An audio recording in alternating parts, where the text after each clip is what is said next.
There are a lot of small things that you do not remember. You cannot say you are someone who has a good memory. Some people can remember all the details that happen in a night, all the phrases that should have been said and weren't, all the coincidences that have taken place on a night stroll along the river. You cannot. You blame this year-long amnesia on your impaired vision. Grass appears to you as a swan, not as stripes and patterns, nor can you determine a change in color from root to tip. Besides your amnesia, your slow reaction, indecisive attitude, easygoing personality, and indifference towards doing things right, you put all of those things account for your impaired vision in an irresponsible way.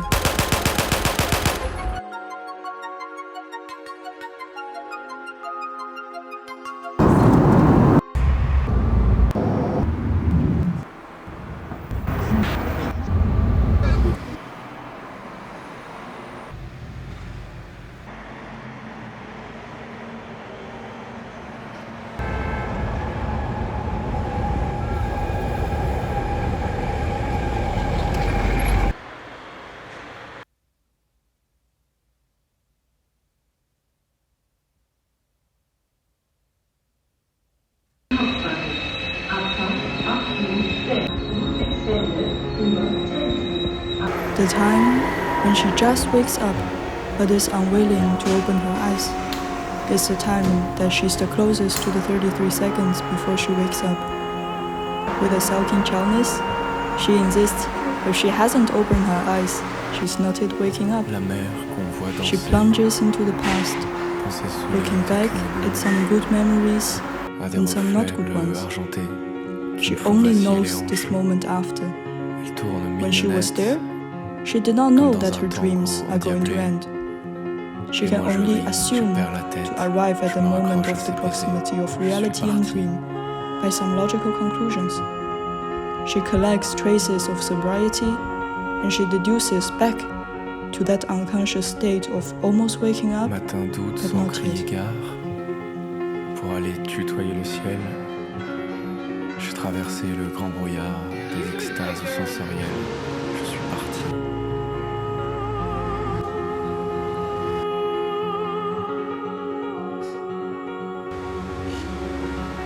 Au matin calme, il n'y avait rien que la promesse de lendemain qui chanteront peut-être, qui me laisseront disparaître.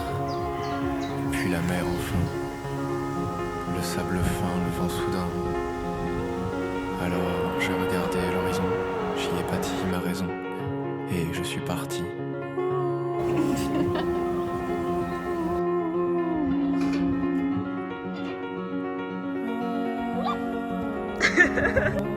You're just like watching a movie. Just like you were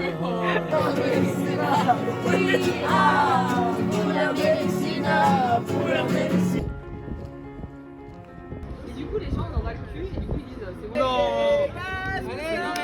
Allez,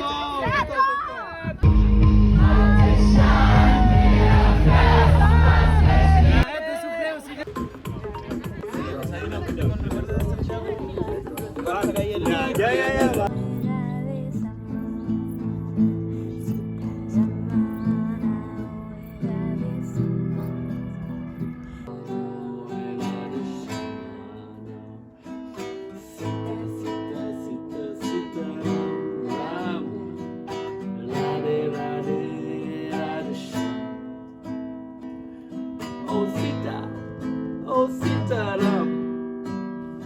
Oh, rade, rade.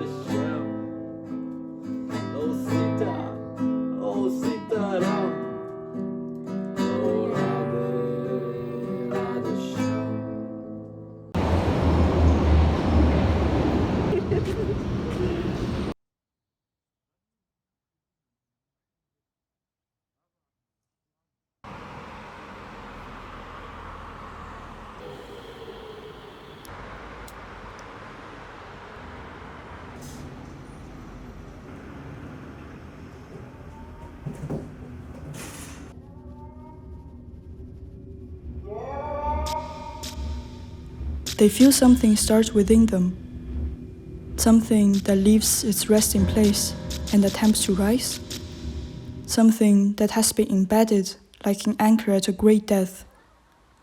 They do not know yet what it is, but they can feel it mounting slowly. They can measure the resistance. They can hear the echo of great spaces traversed. Will ultimately reach the clear surface of their consciousness? This memory, this old, dead moment, which the magnetism of an identical moment has traveled so far to importune, to disturb, to raise up out of the very depth of their being? They cannot tell.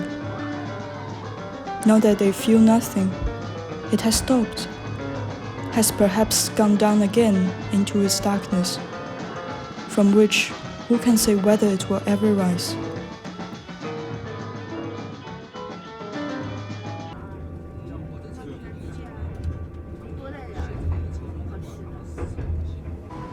So, how to explain and overheard story?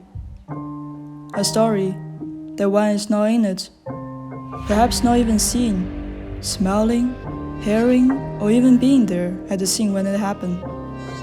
One might have overheard a conversation between some strangers, witnessed a missing poster on the street pole, or seen traces of it when one was sitting on the metro. But whatever it is, after one gets to know the story, one finds it absolutely fascinating. It's unbelievable, funny, or frightening. But how to write it? How to tell it? Which narrative pronoun should one use? How can one fill in the details of the environment that one is not aware of? How to add, delete, or decide all the details? And the final question, how to portray the time?